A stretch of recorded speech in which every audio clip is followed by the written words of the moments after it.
Real Madrid won, Juventus nada. And Real Madrid managed to surpass the first big test convincingly against a really good club, right?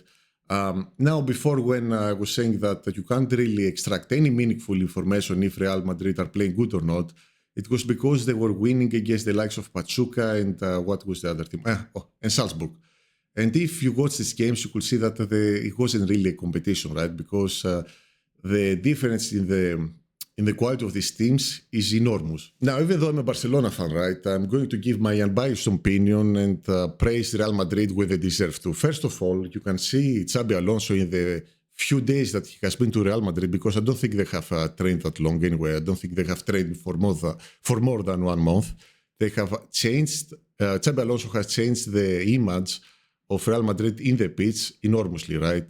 They look nothing like Carlo Ancelotti ball, even though versus Al Hilal they still had some traces of Carlo Ancelotti, but now they even changed formation. They played the 3-4-3. They looked really good. The good thing about Real Madrid in the first half is that they looked much better defensively, right? They looked way more organized and more compact.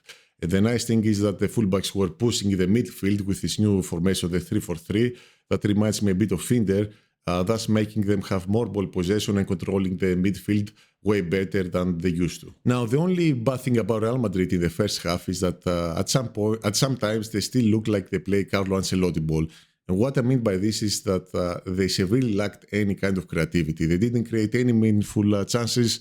A couple of shots on goal, which was no issue for Di Gregorio, and Juventus seemed like the team that had more chances, just slightly, right? It wasn't like Juventus who were dominating. Now, I'm not sure what voodoo crap or black magic Xabi Alonso performed in the locker room, because the second half, Real Madrid came out as a completely different team. And that's the Xabi Alonso effect in action, right? Where he analyzed what went wrong in the first half. He saw the issues that Real Madrid were having.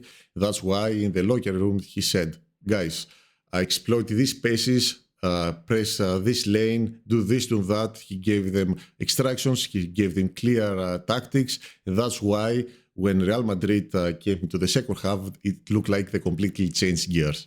Now, and that's something that you didn't really see with Carlo Ancelotti, especially the last season, right? And even sometimes Real Madrid will come out the second half and play even worse than they did the first half, which means that the players didn't have clear instruction on what to do. Like, what are we doing here, boys? How are we going to play?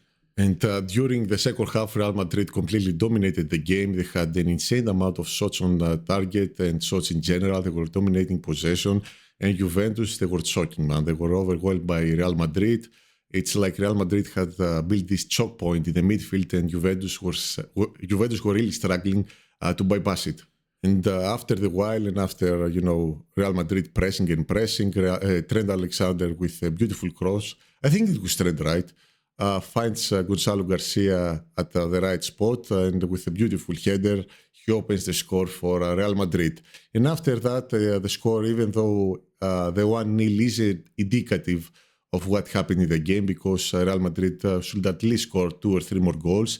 If it wasn't for Di Gregorio, they were completely controlling the game, right? And I'm going to say this again. I think Gonzalo Garcia is an exceptional striker, and I think he needs to start for Real Madrid in every game, because so far he has delivered in every game he has played in, either by an assist or a goal. And one more thing about Real Madrid that's good, Arda Güler seems to have established his position as a starter, and Xabi Alonso shows his trust in his face. And there was a lot of backlash and feedback from Real Madrid fans last year against Carlo Ancelotti, because poor Arda Güler wasn't getting any meaningful minutes, and the guy couldn't even have a chance to prove himself. And now that under Xabi Alonso, he actually gets to play, everyone can see that this guy deserved way more minutes than he got. Now, there seems to be a situation with Rodrigo, though, because even though he's not injured, he hasn't gotten any minutes under Xabi Alonso. Now, I'm not sure what the situation is. I'm not sure if Xabi Alonso doesn't trust him, but I think Rodrigo is a good player. I'm not sure what's, like I said, what the situation with the club is, but I'm not going to comment on that because I have no information and I haven't looked into it. But like I said, if you guys know what the situation with Rodrigo is, please let me know. Now, even though I support Barcelona, I'm really happy for the Real Madrid fans because I remember when Hansi Flick came into Barcelona and he improved the team massively. I remember that nice feeling that I had, right? So I guess it's the same for the Real Madrid fans.